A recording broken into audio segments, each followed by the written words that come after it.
Hello friends, नमस्कार। स्वागत है आप सभी का हमारे इस यूट्यूब चैनल केम थर्ड एजुकेशन पर। दोस्तों, इससे पिछले वीडियो में हम लोगों ने क्लोरोबेंजीन पर हैलोजिनेशन, सल्फोनेशन, नाइट्रेशन और फ्रीडल क्राफ्ट अभिक्रिया, उसके साथ साथ ऊर्ज अभिक्रिया के बारे में, ऊर्ज फिटिंग अभिक्रिया के बारे में तथा फिटिंग अभिक्रिया के बारे में बहुत ही अच्छे ढंग से जान चुके थे। आज के इस वीडियो में हम कंटिन्यू करते हैं 2022 में सेट नंबर 1 में आए हुए प्रश्न पत्रों के आधार पर, जो कि यूपी बोर्ड के केमिस्ट्री में आया हुआ है। ठीक है, तो आज के इस वीडियो में हम अध्ययन करेंगे कि प्राथमिक एल्कोहल का विहाइड्रोजनीकरण कराते हैं तो हमारा क्या प्रोडक्ट बनता है। फिर दूसरा प्रश्न रहेगा, फिनाल पर नाइट्रीकरण कराते हैं तो हमारा क्या होगा। और फिर एनिसाल पर फ्रीडल क्राफ्ट अभिक्रिया कराते हैं तो क्या होगा।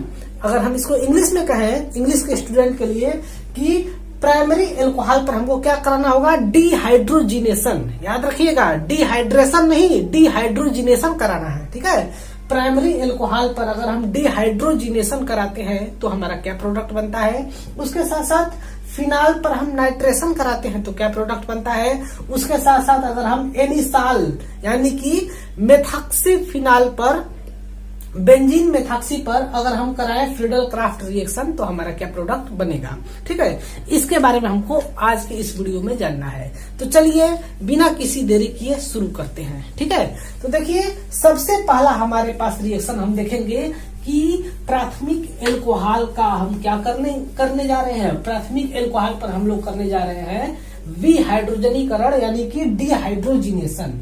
अर्थात यहाँ पर चलिए हम लोग देखते हैं, ये है आपका RCH2OH। ठीक है, ये चीज है, इसका हमको क्या करना है, विहाइड्रोजिनेशन, यानी कि हमें यहां से हाइड्रोजन मॉलिक्यूल निकालना है। डिहाइड्रोजिनेशन का मतलब होता है removal of H2 molecule, H molecule या फिर H2 मॉलिक्यूल कहेंगे, क्योंकि देखिए इसमें क्या होता है कि एक हाइड्रोजन यहां से और एक हाइड्रोजन यहां से हमको निकालना आता है। ये दोनों हाइड्रोजन को हम निकालेंगे तो हमारा यही क्या कहलाएगा, यही हमारा कहलाएगा विहाइड्रोजनीकरण यानी कि डिहाइड्रोजिनेशन। तो इस केस में क्या होगा कि एक मॉलिक्यूल, एक हाइड्रोजन एटम यहां से और एक हाइड्रोजन एटम यहां से निकलेगा तो हमारे पास यह प्रोडक्ट बनेगा RCH, जो कि इतना है, और ये O। ठीक है, ये इतना तो हमारे पास पहले से मौजूद है, और यहां से एक हाइड्रोजन, यहां से एक हाइड्रोजन निकला है। उस परिस्थिति में क्या हो गया कि अब इसका जो है कि यहां से एक बॉन्ड खाली हो गया और एक बॉन्ड यहां से खाली हो गया।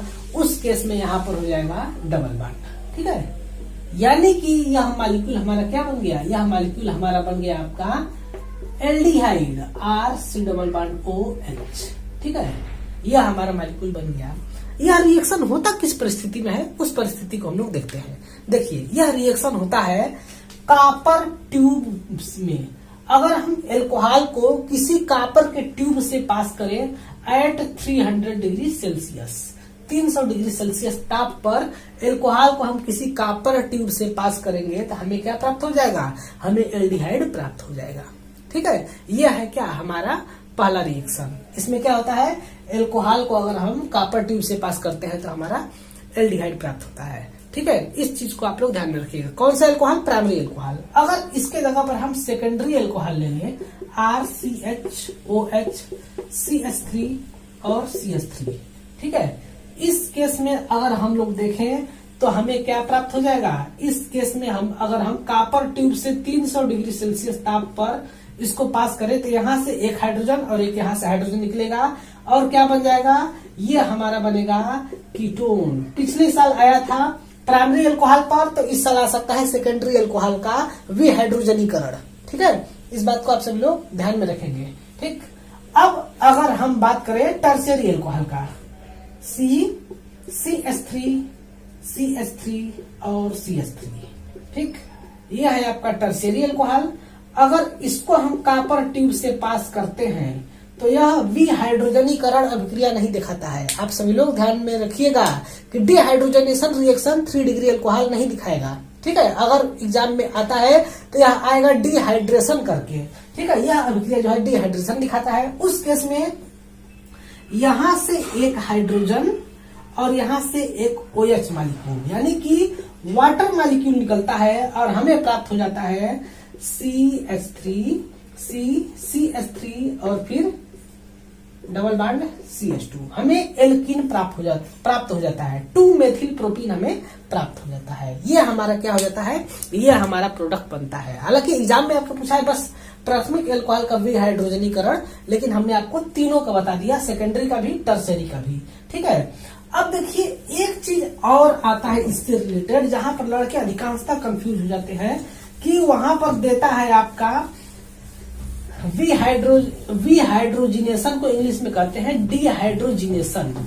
इसको अगर शब्द बदल दे डिहाइड्रेशन, इंग्लिश मीडियम वाले स्टूडेंट ध्यान देंगे, अगर विहाइड्रोजनीकरण यानी कि डिहाइड्रोजिनेशन की जगह पर डिहाइड्रोजिनेशन की जगह पर अगर गलती से कर दिया डिहाइड्रेशन, तो हमारा क्या हो जाएगा, हमारा पूरा का पूरा रिएक्शन बदल जाएगा। देखिए अब क्या होगा, यह है RCH2OH। ठीक, अगर कह दे डिहाइड्रेशन करा रहे हैं तो इसके लिए R की जगह पर यहाँ पर लेते हैं CH3, तब सही रहेगा। ठीक है, अगर हम डिहाइड्रेशन करा रहे हैं तो यहाँ कैसे हम रिएक्शन कराएंगे, यह रिएक्शन होगा एसिड के प्रेजेंस में, H+ के प्रेजेंस में होगा। जब हम H+ इसमें डालेंगे तो क्या हो जाएगा, इस ऑक्सीजन के पास है लोन पेयर इलेक्ट्रॉन, यह तुरंत इस पर रिएक्शन करेगा और क्या बन जाएगा, यह बनेगा आपका CH3CH2OH। यहाँ पर देखिए वाटर मॉलिक्यूल निकलने की टेंडेंसी हो गई है। ठीक है, तो यहाँ से तुरंत क्या हो जाएगा, वाटर मॉलिक्यूल निकल जाएगा। ठीक, और हमारे पास क्या प्राप्त हो जाएगा, कार्बोकैटायन प्राप्त हो जाएगा। ठीक, अब इस कार्बोकैटायन को स्टेबलाइज करने के लिए हम फिर से इस वाटर मॉलिक्यूल का रिएक्शन कराएंगे, तो क्या हो जाएगा, यह वाटर मॉलिक्यूल यहां से इस हाइड्रोजन को लेगा और फिर क्या हो जाएगा, इस हाइड्रोजन को अपने पास रख लेगा और यहां से हो जाएगा, ये बन जाएगा आपका एल्कीन, एल्कोहल देखिए एल्कीन बन जाएगा और यहाँ पर निकल जाएगा H3O+ निकल जाएगा। यानी कि इस रिएक्शन में क्या हो रहा है, वाटर मॉलिक्यूल निकल रहा है और H+ जैसे आया था उसी रूप में यहाँ से निकल जा रहा है। ठीक है, यह अभिक्रिया होती है।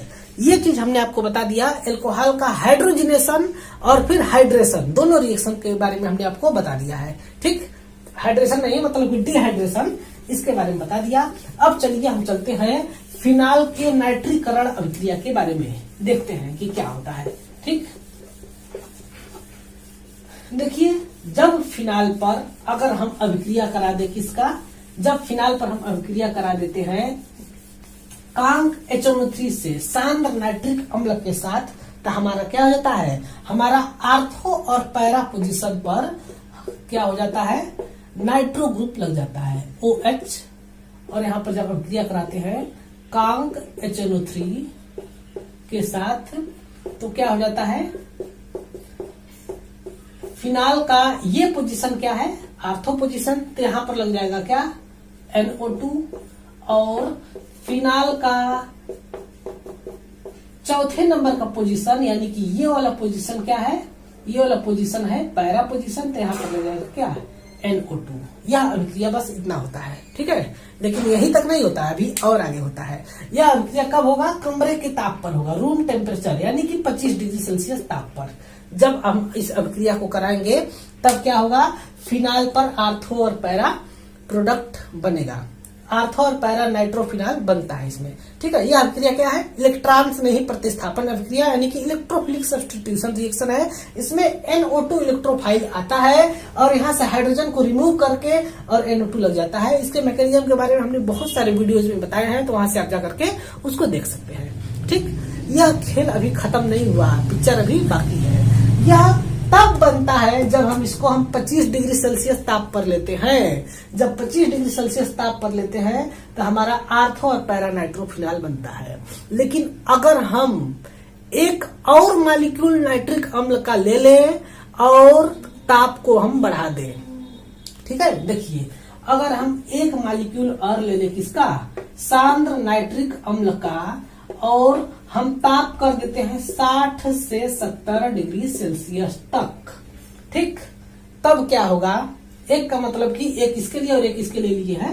ठीक है, तब जहां पर जिस फिनाल में आर्थो पर लगा है नाइट्रो, उसके अब पैरा वाले पोजीशन पर क्या हो जाएगा, नाइट्रो लगेगा। और जिस फिनाइल में पैरा पर लगा है अब उसके आर्थो पोजीशन पर क्या लग जाएगा, नाइट्रो लग जाएगा। क्यों ऐसा होता है, क्योंकि यह समूह क्या है, यह न्यूक्लियोफिलिक कार्बन है, इसलिए यहाँ से इलेक्ट्रोफाइल यहाँ पर आकर के अटैक करेगा। यह ortho position electrophilic carbon nucleophilic carbon है, इसलिए यह इलेक्ट्रोफाइल आर्थो पर अटैक करेगा, चाहे इस आर्थो चाहे इस आर्थो पर अटैक करेगा। तब हमारा प्रोडक्ट क्या होगा, इसके बारे में देखते हैं। तब हमारा प्रोडक्ट हो जाएगा यहाँ पर OH। और देखिए इसके लिए हम पहले बना रहे हैं तो यहाँ पर पहले से NO2 मौजूद है। अब क्या होगा, अब जो है कि कांक HNO3 सांद्र नाइट्रिक अम्ल के साथ अभिक्रिया कराए हैं टेम्परेचर को बढ़ा करके। तब ये देखिए पैरा पोजीशन अभी खाली है, तब यहाँ पर क्या हो जाएगा, NO2 लग जाएगा। तब इसका नाम हो जाएगा 2,4 डाइनाइट्रोफिनाल। ठीक है, इसी प्रकार से इस पर जब हम अभिक्रिया कराएंगे तो हमारा क्या प्रोडक्ट बनेगा, हमारा प्रोडक्ट बनेगा, यहाँ पर देखिए चौथे नंबर पोजीशन पर नाइट्रो ग्रुप लगा है तो इसको तो हम ऐसे ही लगा देंगे। अब देखिए यह दोनों आर्थो पोजीशन खाली है तो किसी एक आर्थो पोजीशन पर आकर के NO2 लग जाएगा। इसका भी नाम क्या हो गया, 2,4 डाइनाइट्रोफिनाल। इस प्रकार से इतना प्रोडक्ट बन गया। कब, जब ताप को हमने 60 से 70 डिग्री सेल्सियस रखा। यह खेल अभी खत्म नहीं हुआ, अभी और आगे हमारा प्रोडक्ट बनेगा। चलिए देखते हैं। जब हम अभिक्रिया को अभी कंटिन्यू रखें, सांद्र नाइट्रिक अम्ल ले ले, ठीक है, और उसके साथ साथ अब टेम्परेचर को कर देते हैं 100 डिग्री सेल्सियस। हम यहाँ टेम्परेचर बढ़ा क्यों रहे हैं, हमारा प्रश्न है कि हम यहाँ टेम्परेचर बढ़ा क्यों रहे हैं।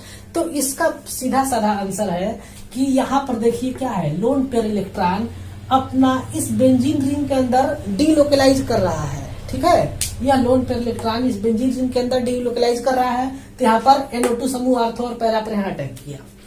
ठीक है, यह कमरे के ताप पर हो गया, इसके लिए हमें ताप की कोई जरूरत नहीं है। 25 डिग्री सेल्सियस ताप पर अपने आप ये रिएक्शन हो गया। ठीक, बात तो सही है, लेकिन अगर अब हमको क्या कराना है, पुनः नाइट्रिक अम्ल को जोड़ना है इसमें, तब हमारे लिए दो कंडीशन है। यहाँ से तो यह लोन पेयर इलेक्ट्रॉन अटैक कर रहा है, मतलब कि डीलोकलाइज कर रहा है, लेकिन ये जो नाइट्रो ग्रुप है ना, ये जो नाइट्रो ग्रुप है यह क्या कर रहा है, यह इलेक्ट्रॉन को अपनी तरफ खींच रहा है, क्योंकि यह क्या है, इलेक्ट्रोनिगेटिव समूह है। और जो इलेक्ट्रोनिगेटिव होता है वह क्या करता है, इलेक्ट्रॉन को अपनी तरफ अब्स्ट्रैक्ट करता है, इलेक्ट्रॉन को अपनी तरफ खींचता है। और जब इस पैरा वाले इलेक्ट्रॉन को, जब इस आर्थो वाले इलेक्ट्रॉन को, ये जो है कि आर्थो वाला और ये जो है कि पैरा वाले इलेक्ट्रॉन को जब अपनी तरफ खींच लेंगे, तब यहाँ पर इलेक्ट्रॉन का डेंसिटी बचेगा ही नहीं। और जब इलेक्ट्रॉन का डेंसिटी नहीं बचेगा तो इस कांक HNO3 को यहाँ अटैक करने में थोड़ी सी दिक्कत होगी।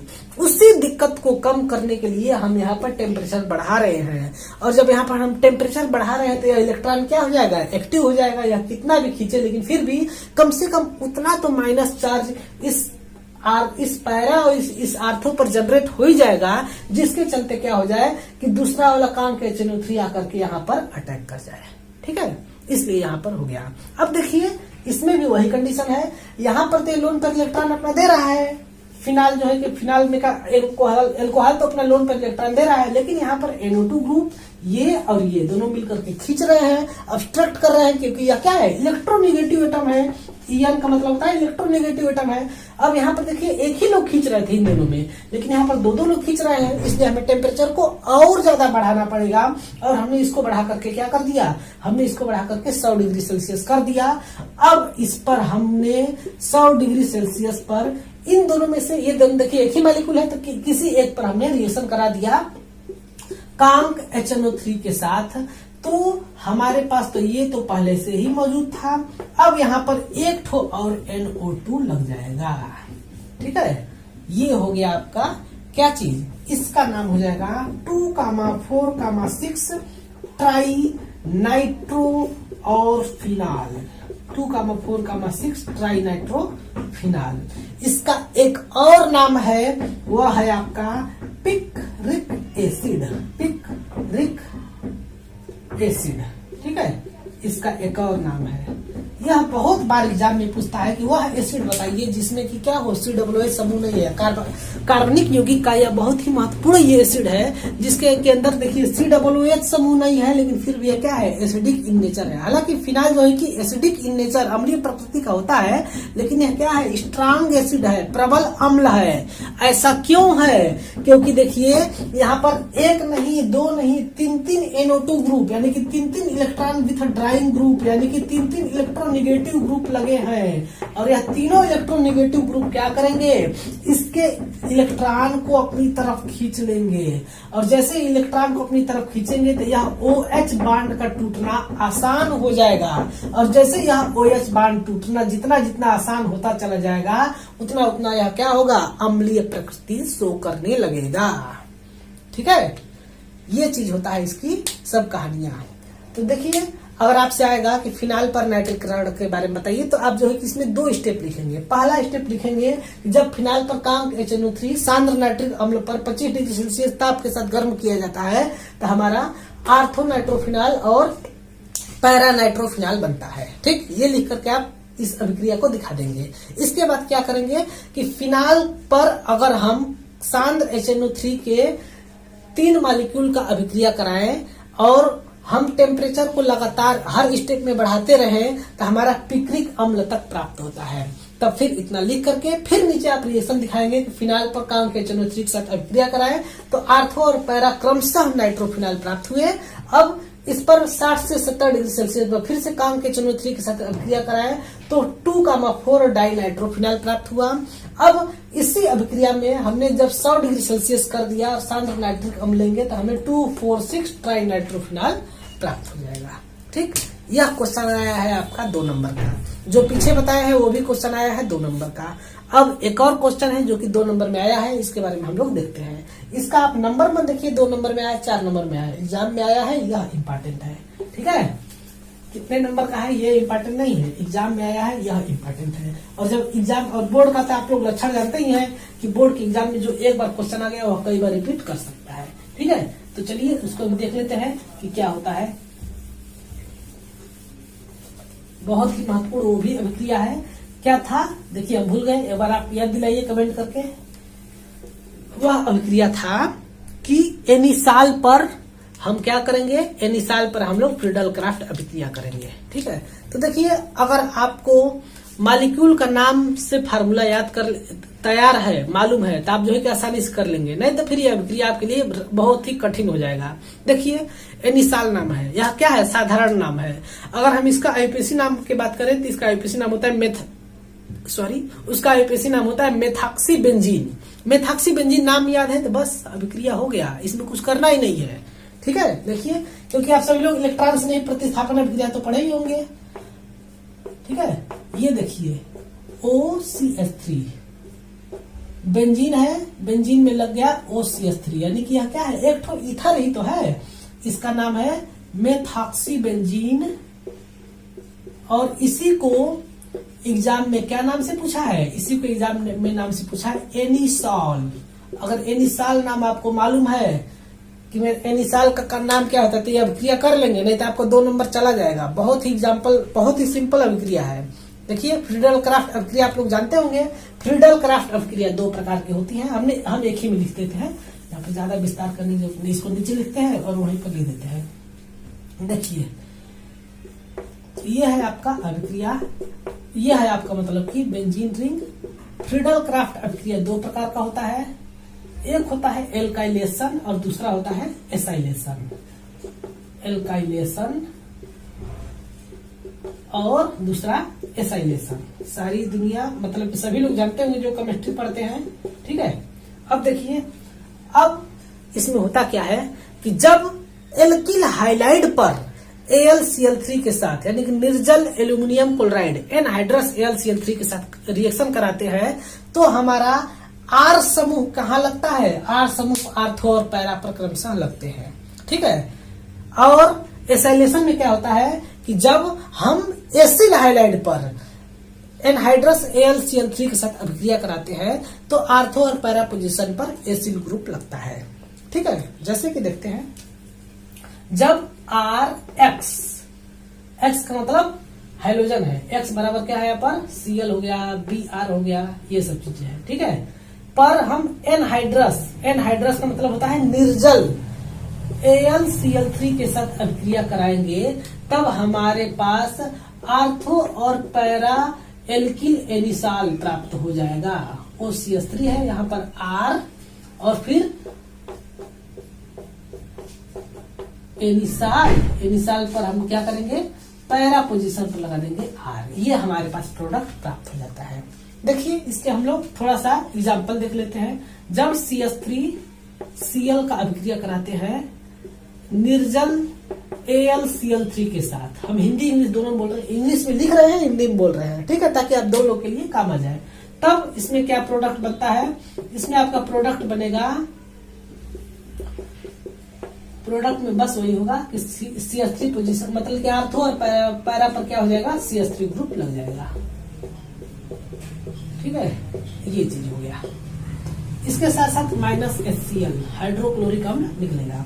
एसाइलेशन में क्या होता है, एसाइलेशन में RCOCl पर, ठीक है, RCOCl में C double bond O carbonyl group रहता है, पर एनहाइड्रस AlCl3 का अभिक्रिया कराते हैं, ठीक है, एनहाइड्रस AlCl3 का अभिक्रिया कराएंगे, तब आर्थो और पैरा पोजीशन पर क्या लग जाएगा, आर्थो और पैरा पोजीशन पर लग जाएगा CO और R,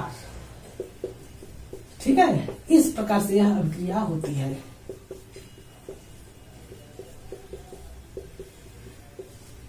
ठीक, ये था आपका क्या, एल्काइलेशन और एसाइलेशन, किस पर, फ्रीडल क्राफ्ट अभिक्रिया पर एल्काइलेशन और एसाइलेशन था।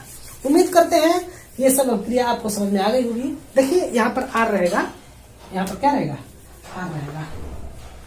R की जगह पर अगर हम ले लें इसकी जगह पर CH3, तो यहाँ पर आ जाएगा CH3, यहाँ पर आ जाएगा CH3, इसकी जगह पर ले लें C2H5, तो आ जाएगा क्या, C2H5। ये सब चीजें तब सिंपल हो गया, और यहाँ पर भी निकलेगा क्या, हाइड्रोक्लोरिक अम्ल। ये था आपका पूरा आज का क्लास का रिएक्शन। आज हमने 6 नंबर का बताया, ये 6 नंबर नहीं है, ये जो है कि आपके 600 नंबर है। यहाँ से जो है कि आपके IIT JEE नीट में भी बहुत सारे हेल्प मिल जाएंगे। इसके मैकेनिज्म के बारे में हमने आपको पहले मतलब कि जो हम क्लोरोबेंजीन बता रहे थे ना, वहां पर हमने इसके मैकेनिज्म के बारे में बहुत ही विस्तार ढंग से चर्चा की है, तो आप उसके मैकेनिज्म को जाकर के अवश्य देख लीजिएगा। पिछले वीडियो अगर आपने नहीं देखा है हमारा, कौन सा 2022 का जो हम यूपी बोर्ड का क्वेश्चन सॉल्व करा रहे हैं, तो उसको आप लोग देख लीजिएगा। और एक चीज और ध्यान दीजिएगा कि यह सिर्फ यूपी बोर्ड के लिए नहीं है, केमिस्ट्री तो केमिस्ट्री होता है, चाहे आप किसी भी बोर्ड से हो, ठीक है। लगभग सभी का सिलेबस पैरेलल है, कुछ ही चीजें अंतर होती हैं, ठीक। तो आप लोग ये चीज ध्यान में बिल्कुल मत रखिए कि हमारे ये सिलेबस मतलब कि यह हम किस बोर्ड के पढ़ा रहे हैं, यह सभी के बोर्ड के लिए है। अब चूंकि हम यूपी से हैं, और फिर यूपी में जो है यूपी बोर्ड के लड़के बहुत ज्यादा है, पूरे इंडिया में जितने CBSE बोर्ड के लड़के ने एग्जाम देते हैं उससे कहीं ज्यादा यूपी बोर्ड के लड़के एग्जाम देते हैं, इसलिए जो है कि उनको प्रेफरेंस देना तो हमारी फर्ज बन जाता है, ठीक है। तो ये था आज का क्लास। अब हम मिलेंगे अगले नेक्स्ट क्लास में अगले नए क्वेश्चंस के साथ, तब तक दीजिए इजाजत हमें, ठीक है। मिलते हैं अगले नेक्स्ट वीडियो में, तब तक के लिए आप सभी लोग का बहुत बहुत धन्यवाद। जय हिंद।